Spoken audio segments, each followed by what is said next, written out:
بنی اسرائیل میں ایک دیندار شخص تھا جس کا معاملہ اللہ کے ساتھ اچھا تھا، اور اس کی ایک عورت تھی جو نہایت خوبصورت تھی۔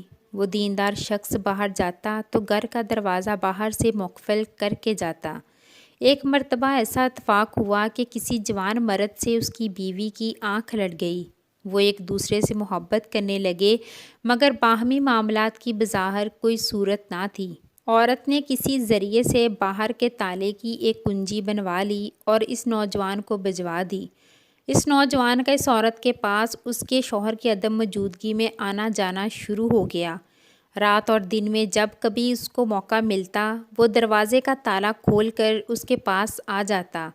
عورت کے شوہر کو اس کی آمد و رفت کی عرصہ دراز تک خبر نہ ہوئی اور یہ سلسلہ جاری رہا۔ اس کا شوہر چونکہ ایک عابد و زاہد شخص تھا، تو اس کو خود بخود یہ احساس ہوا کہ اس کی عورت اس سے کچھ کنارہ کشی اختیار کرنے لگی ہے۔ چنانچہ اس نے اس خدشہ سے عورت کو مطلع کر دیا اور کہا، مجھے اسی وقت اطمینان ہو سکتا ہے جب تو اپنی عفت و عصمت پر حلف اٹھا لے گی۔ عورت اس پر راضی ہو گئی اور کہنے لگی، جب آپ کا جی چاہے مجھ سے حلف لے لیجئے۔ جس شہر کا یہ واقعہ ہے وہاں ایک پہاڑ تھا اور اس کے قریب ایک نہر بہتی تھی۔ وہاں جا کر بنی اسرائیل قسم اور حلف اٹھایا کرتے تھے، اور جو شخص وہاں پر جھوٹی قسم یا حلف اٹھاتا فوراً ہلاک ہو جاتا۔ میاں بیوی کے درمیان حلف کی بات چیت کے بعد اس کا آشنا اس کے پاس آیا اور اس نے اس سے اپنے شوہر کی بدگمانی اور پہاڑ پر چل کر قسم کھانے کا قصہ سنایا۔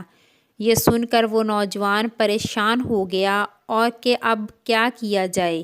عورت نے اس کو تسلی دی اور کہا، گھبرانے کی کوئی بات نہیں، میں ایک ایسی ترکیب کروں گی کہ سانپ بھی مر جائے اور لاٹھی بھی نہ ٹوٹے۔ فلاں دن فلاں وقت میں اپنے شوہر کے ساتھ قسم کھانے کے لیے اس پہاڑ پر جاؤں گی، تو تم ایسے کرنا کہ وہاں بیس بدل کر اور سواری کا ایک گدھا لے کر شہر کے باہر پھاٹک پر کھڑے ہو جانا، اور جب تم ہم دونوں میاں بیوی کو آتا دیکھو تو گدھے کو لے کر ہمارے قریب آ جانا۔ میں تمہارے گدھے پر پہاڑ تک جانے کے لیے سوار ہوں گی، تو جلدی سے مجھے اٹھا کر گدھے پر سوار کرا دینا، پھر دیکھنا کیا ہوتا ہے۔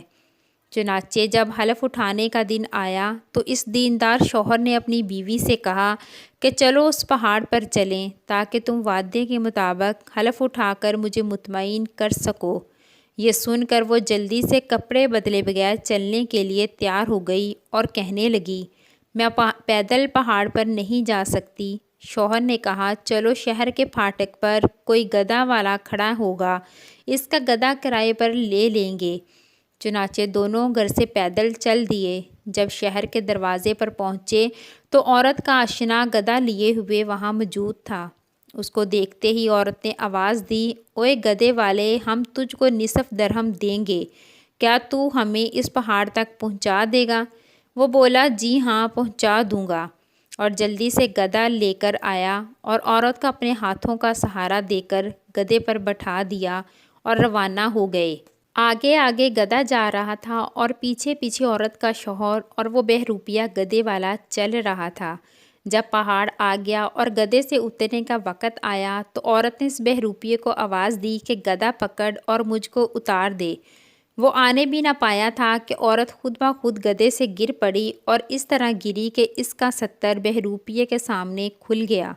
عورت اس کو بناوٹی گالیاں دینے لگی تو یہ بہروپیہ بولا کہ بیگم صاحبہ، میرا اس میں قصور نہیں ہے، اور اس کو پکڑ کر زمین سے اٹھا کر کھڑا کر دیا۔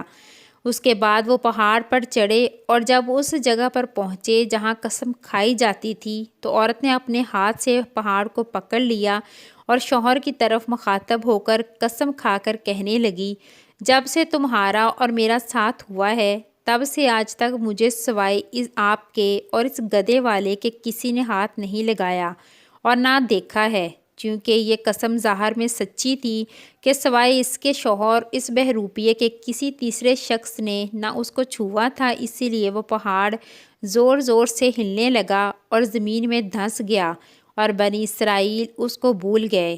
اس لیے خدا تعالیٰ نے فرمایا ہے، اگرچہ ان کفار و مشرکین کی سازشیں ایسی تھیں جن سے پہاڑ بھی اپنی جگہ سے ہل جائے۔ اس طرح کے تمام دلچسپ اور اسلامی واقعات اور اردو کہانیوں کے لیے میرے چینل کو سبسکرائب کریں تاکہ آپ کو بر وقت پوسٹ ہونے والی ویڈیو کا نوٹیفیکیشن مل سکے۔